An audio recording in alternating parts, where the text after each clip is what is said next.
Dieu peut vous promettre un stylo. Mais si vous êtes pressé d'écrire, Satan peut vous offrir un crayon. Et il garde la gomme.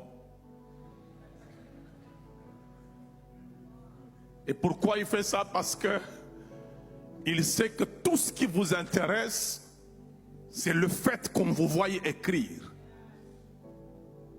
Alors que pour quelqu'un de mature, ce n'est pas le fait d'écrire, mais c'est ce qu'il va écrire et la durée de ce qu'il va écrire.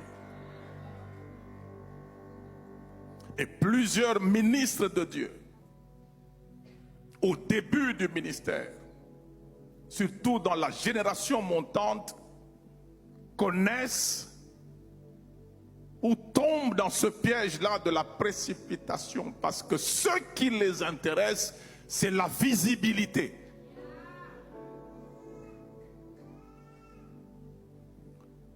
Mais ce que l'on verra de vous va traîner combien de temps? Il faut faire très attention. Il faut savoir attendre et attendre avec persévérance. Ce qui est triste, c'est que il ne faut pas prendre à la mauvaise source peu de ce que Dieu peut te donner plus tard en qualité supérieure. Parce que tu ne sais pas attendre. Et l'un des modèles de cette affaire, c'est Aaron.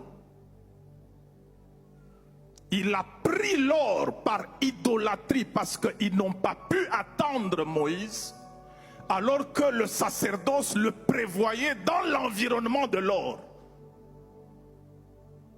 Dans le temple, presque tout était en or. Les vêtements qu'il devait avoir sur lui étaient en or. Et il avait l'or aux pieds, les clochettes à sa robe, c'était en or. Il avait de l'or sur les épaules, il avait l'or à la tête.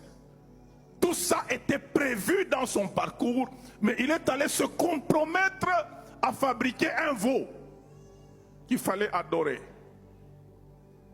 À cause de la précipitation, vous risquez d'adorer les instruments de service. L'or, c'est un instrument de service, mais il était pressé. Il a commencé à adorer ce qui lui était destiné pour son quotidien.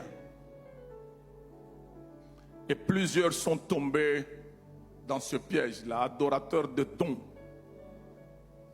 adorateurs de l'atmosphère. Si nous allons créer une atmosphère spirituelle, nous allons faire les choses de l'esprit. À cause de ça, il y en a qui malheureusement ont sucé à la mamelle satanique. Des gens qui ont bien commencé, mais que l'on a recrutés. La prophétie a commencé normalement avec Dieu, mais on le recrute pour lui dire, si tu veux aller rapidement, associe ça. Et il y en a d'autres qu'on n'a pas connus comme prophètes. Même pas un songe prophétique ne s'est accompli dans sa vie. Mais vous vous réveillez un jour le matin, c'est lui qui parle à tout le monde de ce qu'ils ont chez eux.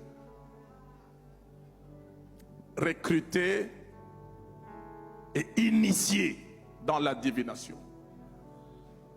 Et comme les hommes, malheureusement,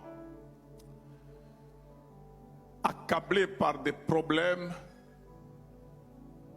sont à la recherche de l'immédiateté des résultats, appellent des devins prophètes. Faisons très attention. Avant que Jésus ne parte, ce qu'il a demandé à ses disciples, c'est de savoir attendre. Allez, attendez jusqu'à ce que vous soyez revêtus. Apprenez à attendre. Que Dieu vous bénisse. Alors maintenant, rentrons.